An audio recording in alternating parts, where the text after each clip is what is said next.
మీరు ఇన్ఫ్లుయెన్సర్సా? రీల్స్ చేస్తూ లక్షలు సంపాదిస్తున్నారా? అయితే కేంద్ర ప్రభుత్వం తీసుకొస్తున్న కొత్త రూల్స్ మీ కెరీర్నే మార్చేయవచ్చు. న్యూస్ రిపోర్ట్స్ ప్రకారం మొదటిది ఐటీ డిజిటల్ కోడ్ 2026. ఇకపై సినిమాల లాగే మీ వీడియోలకు కూడా సెన్సార్ రేటింగ్స్ ఇవ్వాలి. యూ, యూ/ఏ లేదా అడల్ట్ ఇలా ఏజ్ గ్రూప్ను బట్టి కంటెంట్ ఉండాలి. మీ వీడియోల్లో అసభ్యత ఉన్నా, తప్పుడు సమాచారం పోస్ట్ చేసినా మీ అకౌంట్ గాల్లో కలిసిపోవడం ఖాయం. రెండోది ఇంకా danger, new income tax bill. మీరు చేసే బ్రాండ్ ప్రమోషన్లు, కొలాబరేషన్ల ఆదాయంపై ప్రభుత్వం నిఘా పెడుతుంది. మీ లైఫ్ స్టైల్కి, మీరు కట్టే ట్యాక్స్కి తేడా వస్తే మీ వాట్సాప్ డిఎమ్స్ మరియు సోషల్ మీడియా చాట్స్ని చెక్ చేసే అధికారం అధికారులకు ఉంటుంది.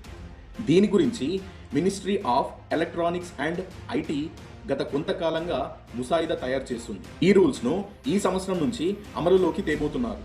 ఇకపై చేసే వీడియోల్లో కంటెంట్ క్లీన్గా ఉండాలి, సంపాదించే లెక్క పక్కాగా ఉండాలి, లేదా జైలు ఊచలు లెక్క పెట్టాల్సిందే.